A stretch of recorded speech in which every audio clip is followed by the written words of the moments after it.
Hi, welcome to SolidCam. In this video, we will look at SWARF machining in simultaneous 5-axis. SWARF machining is a very interesting operation which is used for finishing the walls using the full length of the tool. Sometimes full length is not possible because the cutting length of the tool is less than the wall height. So in such cases, you can machine using multiple step downs.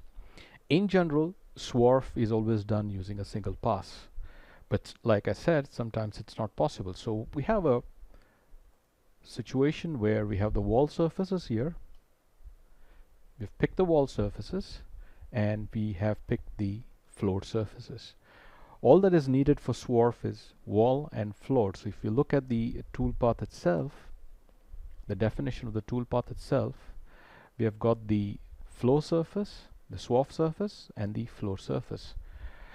Then we define the tool, which is a taper ball nose in this case, and that's all is needed.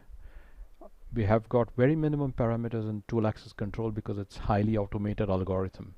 So let's hit the calculate button, and this is it. The toolpath is calculated, single pass. So if I run the simulation of the toolpath,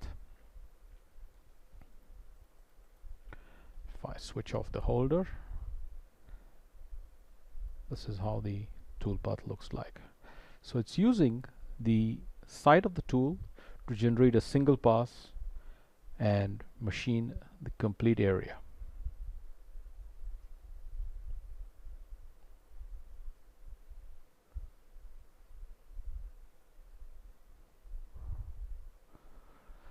So there could be, like I said, situations where you could have the length of the cutting length of the tool less than the total length that needs to be swapped out. In such cases, you can always use multiple step downs like what we have done here. We've used multiple step downs by selecting the SWARF area or the SWARF surface.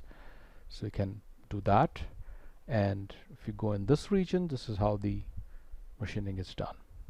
So SWARF operations generally can be performed on components like aerostructures.